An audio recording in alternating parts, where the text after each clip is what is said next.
Theo's 12th birthday was supposed to be all cake music and lakefront breeze, but the moment my son walked into the dining room, my heart sank.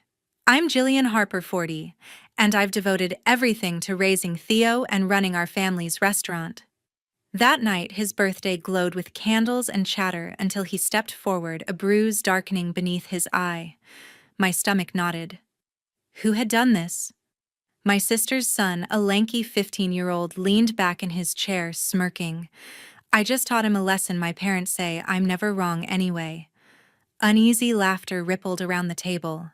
My parents, quick to dote on their favorite grandson, chuckled as if it were a joke. My sister, usually composed, fidgeted with her wineglass, avoiding my gaze. I pressed Theo, my voice sharp. Who did this to you? He hesitated, his eyes flicking to my sister.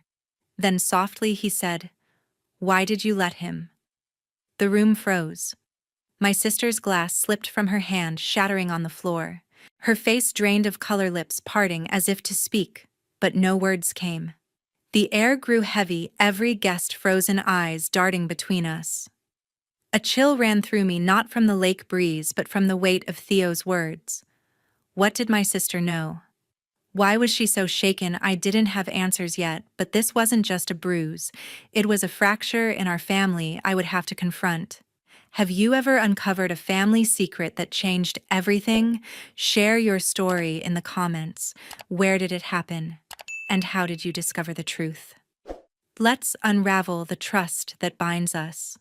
A week before Theo's birthday, I overheard Marla's voice by the lakefront dock. I had stepped outside to clear my head after a long day at Harper's Lakeside, the restaurant I'd built from scratch.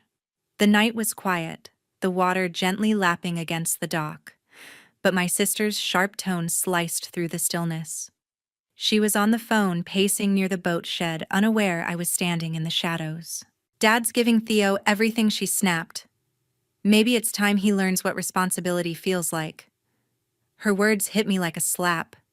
Theo, my 12-year-old, was bright but quiet, always absorbed in his books. Why would she resent him?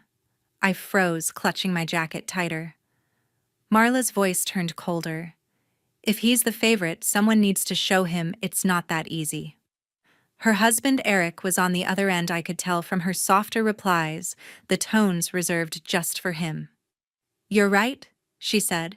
We need to control this before it's too late. Control what? The restaurant?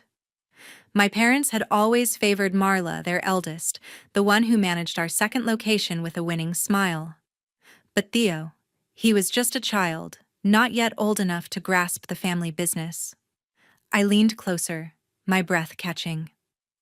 My parents, Stanley and Irene, had been at the house earlier, fawning over Marla's son, a 15-year-old with a temper I'd seen flare too often.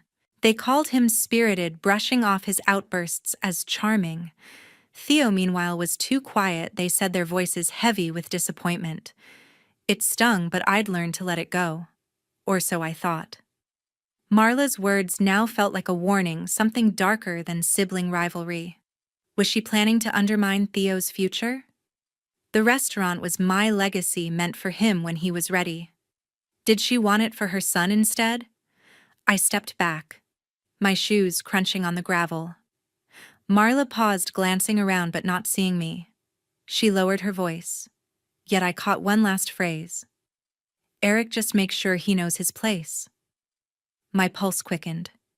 Who was he, Theo? I wanted to storm over and demand answers, but my feet refused. I'd always trusted my sister, even when her ambition outshone mine. Growing up, she had been the golden child, first to graduate, first to marry, first to give our parents a grandchild. I'd accepted it, focusing on Theo and the restaurant. But this felt like betrayal. Back inside, I found Theo curled up with a book in the living room. His small frame looked fragile under the lamplight, and guilt pricked me. Had I missed something? Was Marla's resentment deeper than I'd realized? I remembered last month her son storming out after my parents asked him to help Theo with chores. He snapped, "Why should I? He's not my problem." Marla had laughed, but her eyes lingered on Theo, sharp and calculating. I'd brushed it off as teenage mood swings. Now her words echoed in my mind, heavy with intent. I sat beside Theo, my hand resting on his shoulder. "You okay, kid?" I asked. He nodded, eyes fixed on the page, avoiding mine. I wanted to ask about his cousin, any fights or tension, but the words stuck in my throat. Marla was family. Surely she wouldn't hurt Theo. Or would she? The restaurant had long been a sore point she'd pushed to take more control, claiming her experience outweighed mine. My parents had agreed, praising her leadership while dismissing my late nights balancing books and menus. I had let it slide, thinking we'd work it out. But now, her voice on the dock felt like a line drawn in the sand. I stood pacing the room. Eric's presence, though unheard, loomed in my mind. He had always backed Marla, his quiet confidence fueling her plans. What did control mean? I thought of my parents, their endless favoritism. They had lavished attention on Marla, giving her the louder applause. Theo deserved better, a future free from their schemes. I resolved to watch Marla closely at the birthday party. If she was scheming, I would see it. I had to protect my son. The dock's shadows lingered in my thoughts as I turned off the light. As the lake breeze drifted through the dining room, I watched Theo's quiet face. The birthday party buzzed with chatter, kids chasing each other with balloons, adults clinking glasses. My son sat at the head of the table, eyes downcast, the bruise under his eye more pronounced in the chandelier's glow. Unease from what I'd overheard by the dock last week refused to leave me. My sister's words, Dad's giving Theo everything, still burned in my mind. I leaned toward Theo, my voice low. "How'd you get that mark, kid?" He fidgeted, glancing toward my sister across the room. "It was just an accident." He mumbled, his tone unconvincing. Marla, refilling her wine, caught my gaze and offered a tight smile. "Kids play rough sometimes," she said, her voice too casual. "You know how boys are, Jillian." Her dismissal felt like a deflection, and my chest tightened. I pressed on. "What kind of accident?" Theo shrank into his chair, silent fingers twisting the edge of his napkin. Before I could push further, her son Tucker leaned toward Marla, whispering something sharp. I caught the glint of her phone screen as it lit up in her hand. A message flashed. "Did you tell him yet?" The sender's name was hidden, but Marla's face stiffened. She shoved the phone into her pocket, her smile faltering. I wanted to grab it, demand to see the message, but the table full of guests held me back. Who was him? Theo Tucker. My pulse raced, the memory of her dockside conversation clawing at me. Was this about the restaurant or something worse? My parents, Stanley and Irene, broke the tension with a laugh. "Jillian, you're making a fuss over nothing," Mom said, her tone sharp. "Boys get scrapes. Let's not ruin the party."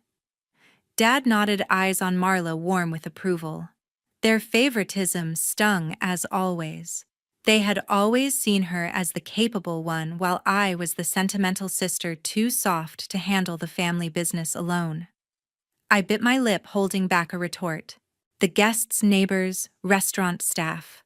A few of Theo's friends' parents shifted uncomfortably, smiles fading. One woman, a regular at Harper's Lakeside, looked away, pretending to adjust her scarf. Another guest, a co-worker, busied himself with his plate. The air felt thick.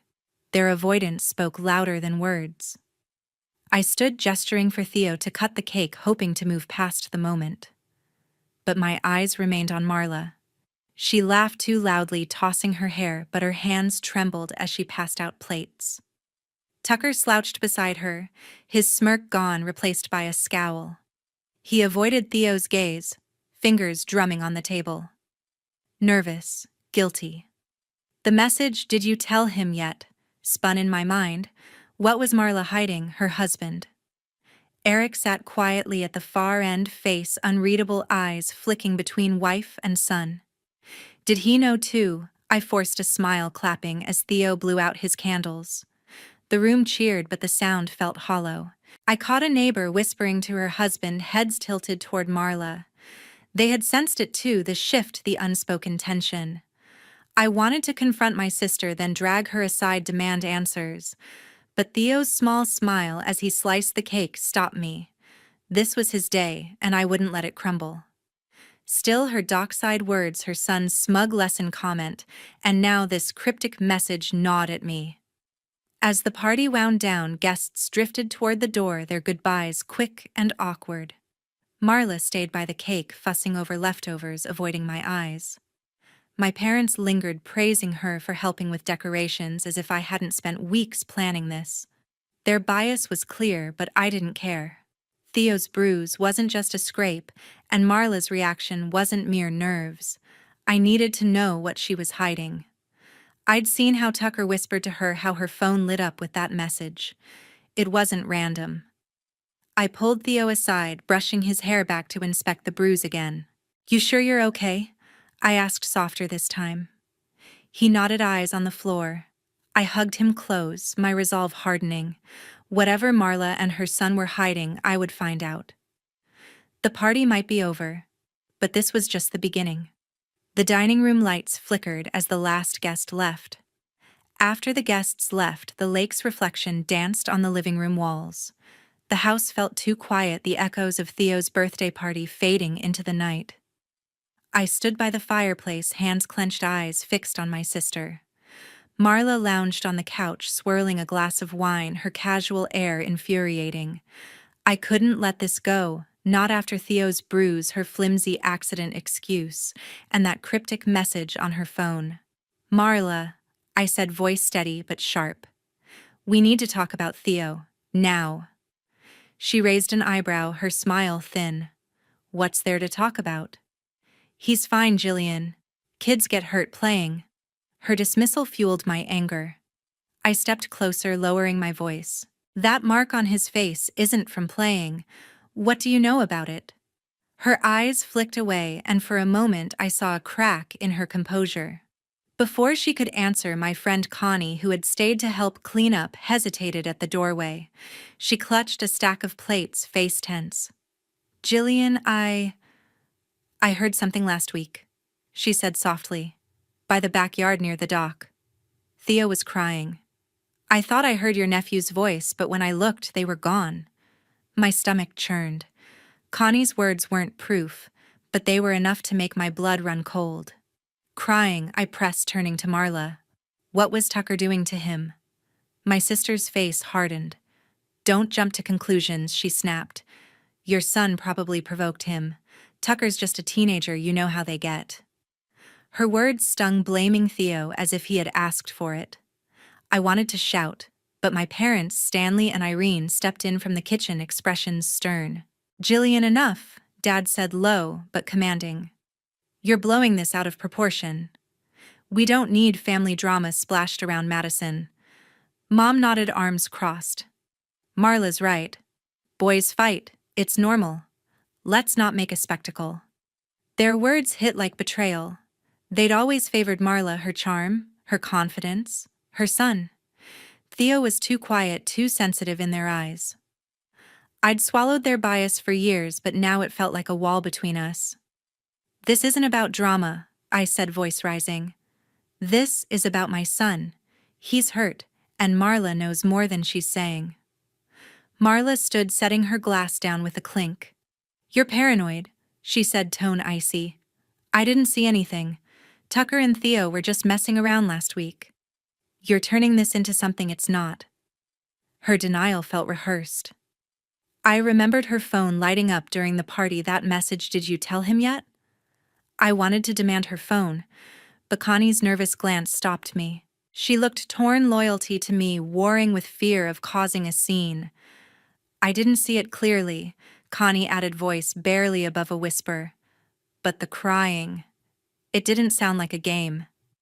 My parents exchanged a look, discomfort clear. "Jillian, think about the family," Mom said, voice softer, almost pleading. "We've worked hard to keep our name clean. Harper's Lakeside is a legacy. Don't drag us into a mess over a childish spat." Their words punched me in the gut. They weren't protecting Theo. They were protecting their reputation, their precious image in this small town. Marla nodded, lips curling slightly, knowing she had their support. I felt the weight of their favoritism heavier than ever. For years I'd let it slide, thinking it was just their way. But now, with Theo's bruise and Marla's lies, it was unbearable. I turned to Connie, voice steady despite the fury building inside. "You heard him crying. That's not nothing." She nodded, eyes wide. "I should have said something sooner," she admitted, guilt lacing her words. "But I didn't want to assume." I touched her arm, grateful for her honesty, even if late. Marla scoffed, crossing her arms. "You're both ridiculous. Theo's fine, and Tucker's not a monster. You're attacking my son over nothing." Her defense was fierce, but her eyes darted to the side, betraying her nerves. I took a deep breath, mind racing. Marla's refusal to admit anything, my parents' insistence on silence, it was all too familiar. They'd always shielded her, even when we were kids. If I broke a vase, I was grounded. If Marla did, it was an accident. Now they were dismissing Theo's pain to keep the peace. But I wasn't a child anymore, and I wouldn't let this go. That bruise wasn't an accident, and Connie's story wasn't a coincidence. I needed proof, something undeniable. The security cameras outside the ones I installed last year might hold the answer. They covered the backyard, the dock where Connie heard Theo crying. "Marla," I said, voice cold, "if you're telling the truth, you won't mind me checking the cameras." Her face paled for a second, then she forced a laugh. "Go ahead, waste your time," she said, hands shaking as she picked up her glass again. My parents frowned, Dad muttering about family trust. I ignored them. Resolve hardening. Connie gave me a small nod, her support a quiet anchor. I wasn't alone, but I was done waiting for Marla to come clean. The cameras would show what she wouldn't say. I turned away, footsteps heavy on the hardwood floor. In the quiet study, I opened the security app under the lamplight. The house was still, the night pressing against the windows as I sat at the desk, heart pounding. Marla's lies from the living room, her claim that Theo provoked her son, echoed in my mind. Connie's story about hearing Theo cry in the backyard wasn't proof, but it was enough to bring me here to the cameras I'd installed last year. I tapped the app, scrolling to the footage from the night Connie mentioned. My fingers trembled as the screen loaded. The video flickered to life, showing the backyard under moonlight. Theo stood near the dock, small and hunched.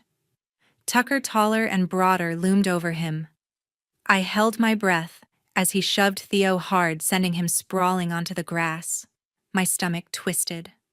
Marla stood a few feet away, arms crossed, watching without speaking. She didn't intervene. Tucker kicked dirt toward Theo, who curled up, shielding his face.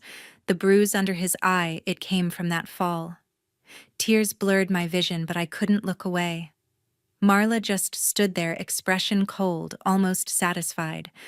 I paused the video, hands shaking, and called Theo into the study. He shuffled in, eyes wary, the bruise still vivid. "Theo," I said, kneeling to meet his gaze, "tell me what happened that night." He hesitated, fingers twisting the hem of his shirt. Then in a whisper he said, "Marla told Tucker I deserved it." The words hit like a punch. My sister had encouraged her son to hurt mine. I pulled Theo into a hug, his small body trembling against me. "Why didn't you tell me?" I asked, voice cracking. "I was scared," he admitted. She said no one would believe me. Fury replaced my shock. I marched to the living room where Marla sat with my parents, Stanley and Irene, sipping coffee, as if nothing was wrong. I held up my phone, the paused video glowing. "Care to explain this?" I demanded, voice sharp.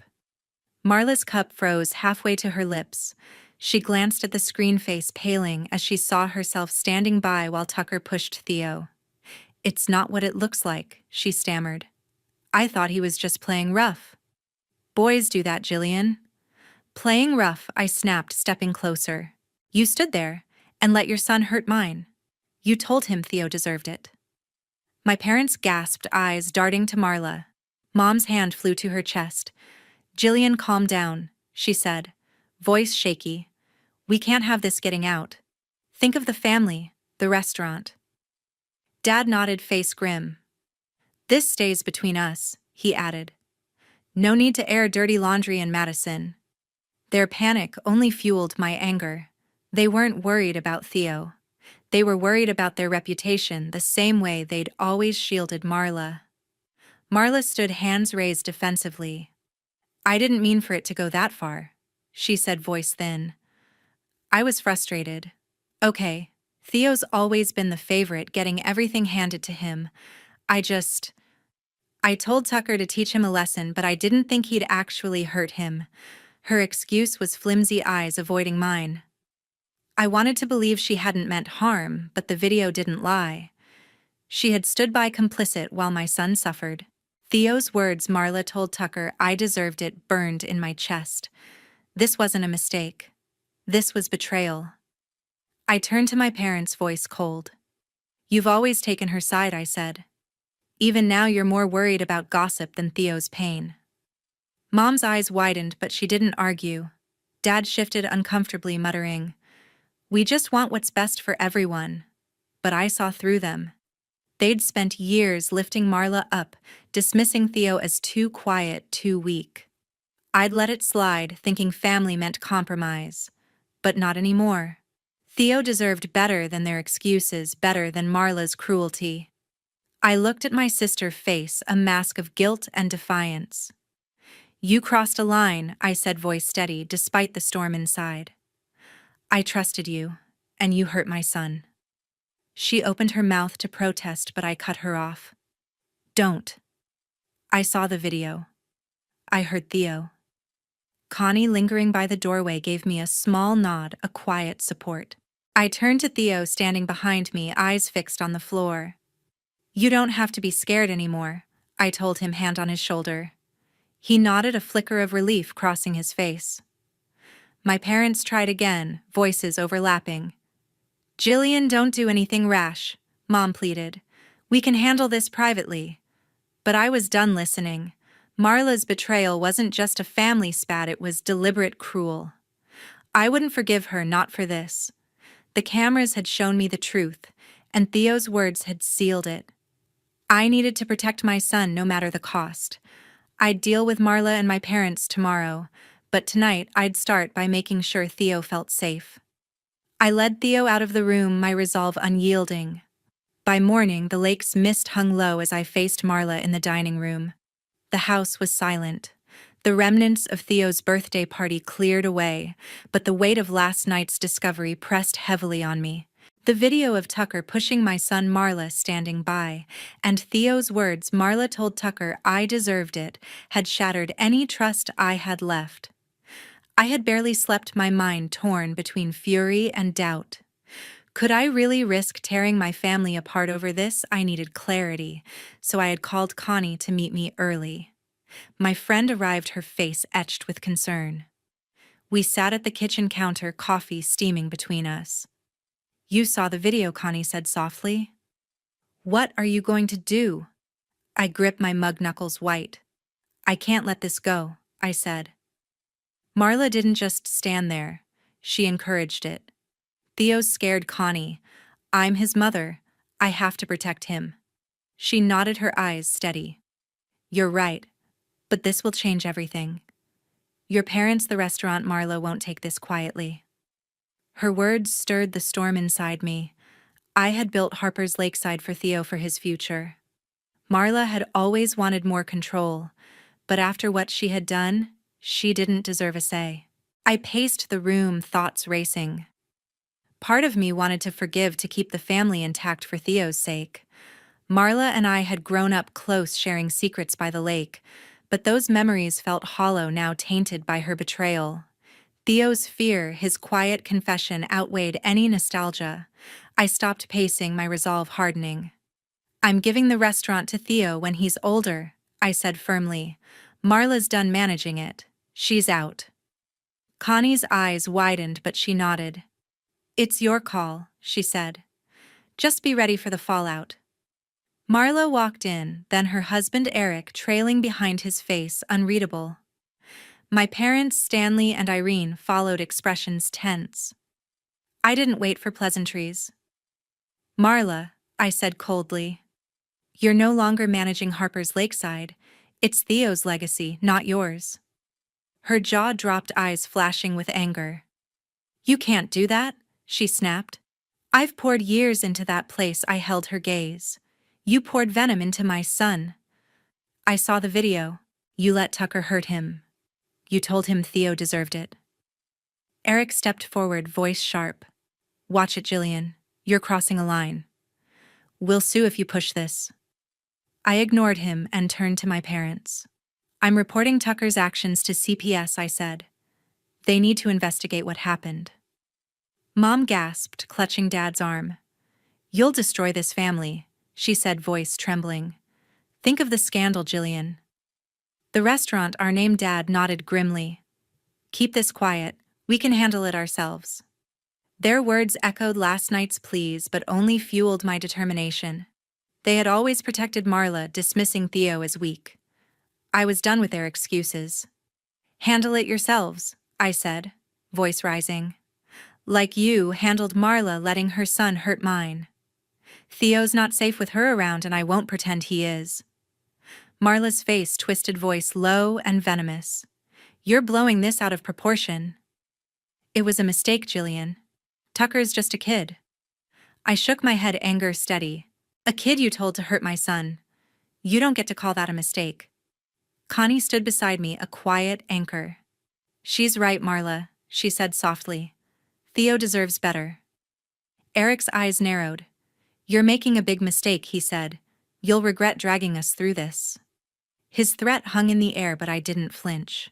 I had spent years keeping the peace, letting Marla's ambition slide, letting my parents' favoritism fester. No more. Theo's safety came first, and if that meant breaking the family, so be it. I've already called CPS, I said, voice unwavering. They'll be in touch. Marla's face paled, hands trembling. Eric grabbed her arm, jaw tight. We're done here, he said, pulling her toward the door. Marla shot me a glare, eyes burning with resentment, but followed him out the door, slamming behind them. My parents stayed, faces a mix of shock and disapproval. You've gone too far, Mom said, voice breaking. We could have fixed this.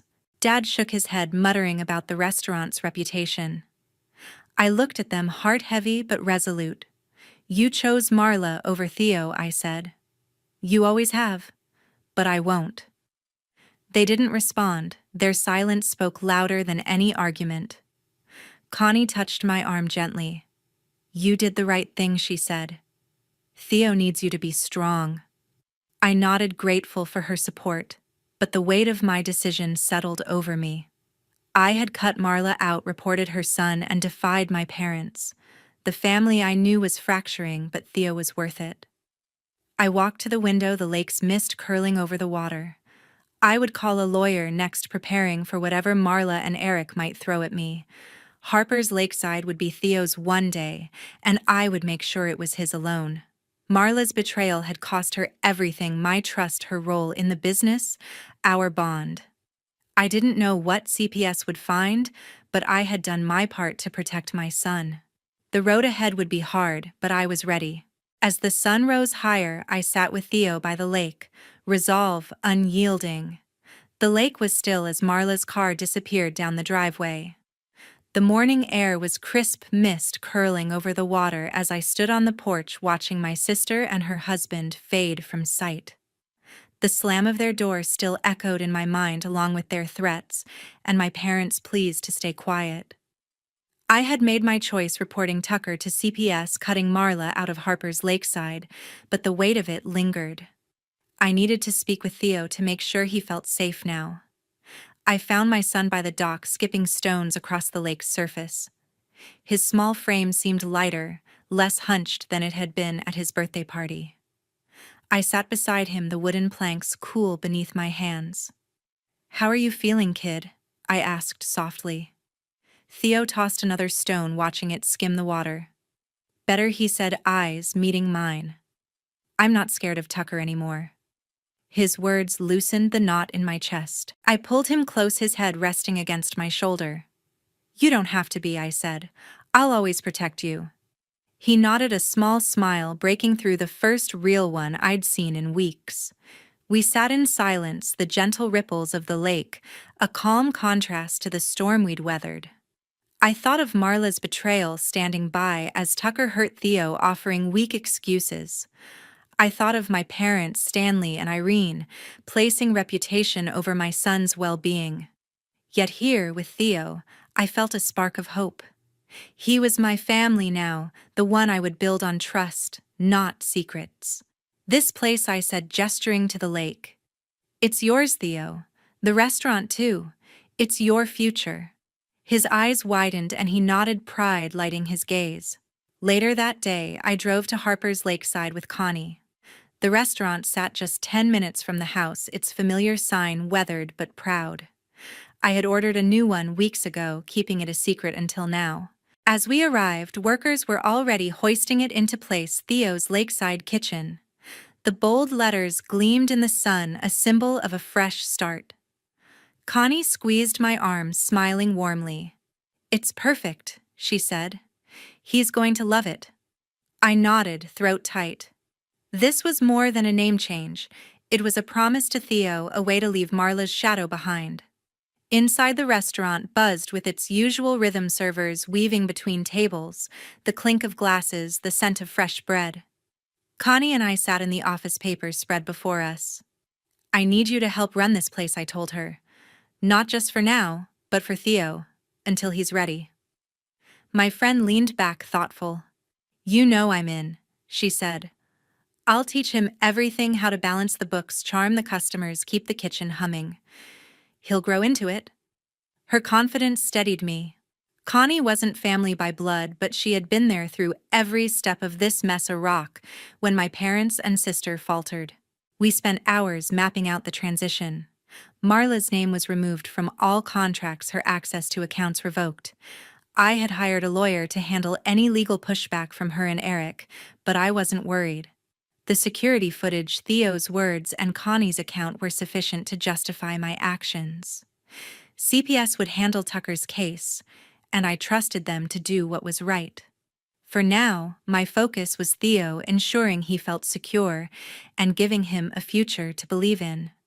Back at the house, I showed Theo the new sign on my phone, a photo Connie had taken. His face lit up, fingers tracing the screen. "That's my name," he said, voice full of wonder. "It's yours," I told him. "One day, you'll make this place your own." He hugged me tightly and I felt the weight of the past week lift. Marla's departure, my parents' disapproval. They didn't matter here. Theo was safe, and we were starting anew. That evening, Connie joined us for dinner by the lake, the new sign visible in the distance. We laughed over old stories, ones that didn't involve Marla or my parents. Connie promised to take Theo fishing next weekend, teaching him how to bait a hook properly. He grinned, already planning his catch. Watching them, I realized this was the family I wanted, one built on honesty, not appearances. My parents might never understand, but that was their loss. I had chosen Theo, and I would choose him every time. As stars emerged, I looked out at the lake, its surface reflecting the glow of the new sign. Theo's Lakeside kitchen was more than a name, it was a declaration. We had faced betrayal, fear, and doubt, yet we had come through stronger. With Connie by our side, I knew we could rebuild not just the restaurant, but our lives. Theo deserved that, and so did I. With the new sign gleaming, I held Theo's hand by the lake. A year later, Theo's next birthday glowed at Theo's Lakeside kitchen. The restaurant buzzed with warmth, string lights casting a soft glow over tables filled with staff and close friends. Laughter mingled with the clink of glasses, a stark contrast to the tension of last year's party. I stood by the bar watching my son weave through the crowd, his smile bright and unburdened. The bruise was long gone and the fear in his eyes had vanished. Theo's Lakeside kitchen had become a beacon of our new beginning, its name a testament to the future I had promised him. Connie, my friend and now co-manager, handed me a glass of sparkling cider. "He's thriving," she said, nodding toward Theo, who was showing a server how to fold napkins into swans. I smiled, my heart full. "Couldn't have done it without you," I told her. Over the past year, she had stepped up, handling inventory, training staff, and teaching Theo the ropes of the business. The restaurant had grown new menu items, packed reservations, and a loyal customer base. Theo's confidence had grown as well, his quiet nature giving way to steady strength. As the party hummed, a server approached with a small envelope. "This came for Theo," she said. Brow furrowed. The handwriting was unmistakable Marla's. My stomach tightened, but I handed it to my son, who was slicing his birthday cake nearby. He wiped his hand's curiosity on his face as he opened the letter. His eyes scanned the page, then narrowed. Without a word, he tore it in half, letting the pieces fall to the floor. "Some things are better left unopened," he said, voice firm. I glimpsed Marla's words, phrases like, "I was wrong and please forgive me," but Theo's choice was clear. I smiled, quiet pride swelling in my chest. He was stronger than I had ever imagined. I didn't reach out to my sister. Her apology, a year too late, couldn't undo the pain she had caused. She had stood by while her son hurt mine, encouraged it even, and no letter could erase that. My parents, Stanley and Irene, had faded from our lives too, their loyalty to Marla a wall I couldn't breach. They had called a few times, urging me to move past the conflict, but I had kept my distance. Theo deserved a family built on trust, not excuses. Connie and the restaurant staff had become that family, their support unwavering where blood had failed. After the cake was cut, Theo gathered a group of kids' friends from school and a few staff members' children in the kitchen. I watched from the doorway as he led them in, making simple pizzas, his voice steady as he explained how to knead dough. "Don't rush it," he said. "Hands guiding a younger boy's? It's like building something, you take your time to make it right." The kids listened, faces bright with focus. Connie leaned against the counter, grinning. "He's a natural," she whispered. I nodded, throat tight. A year ago, Theo had been scared to speak up. Now he was leading, his confidence a quiet victory. The party wound down, guests lingering over coffee and dessert. Connie and I cleared tables, our rhythm practiced and easy. She had promised to teach Theo more about the business, scheduling, budgeting, even handling difficult customers. "He's got a good head on his shoulders," she said as we stacked plates. "He'll run this place better than any of us one day." I believed her. Theo wasn't just healing, he was growing into someone who could carry the legacy I had built for him. As the last guests left, I stood outside the lake, reflecting the restaurant's lights. Theo joined me, hands in his pockets. "Thanks for this, Mom," he said, gesturing to the sign above us. "It feels like home." I pulled him close, my heart steady. "You're my home," I told him. The past year had been hard. Legal letters from Marla and her husband Eric, CPS's investigation, my parents' silence. But we had come through. Theo's Lakeside kitchen wasn't just a business. It was proof we could rebuild stronger than before. I thought about what this journey had taught me. Family wasn't about blood ties or shared history. It was about trust, about choosing the people who stood by you when it mattered. Marla's betrayal. My parents' favoritism had shown me who my real family was. Connie, with her steady presence, and Theo, with his growing courage, were enough. Family isn't blood. It's trust, I said aloud, voice soft but certain. Theo nodded, eyes on the lake. "I get it," he said. "We've got that now." His words sealed the lesson, not just for us but for anyone who had walked a similar path. Trust was the foundation we had built, and it would carry us forward. Theo's laughter carried across the lake as I closed the restaurant for the night.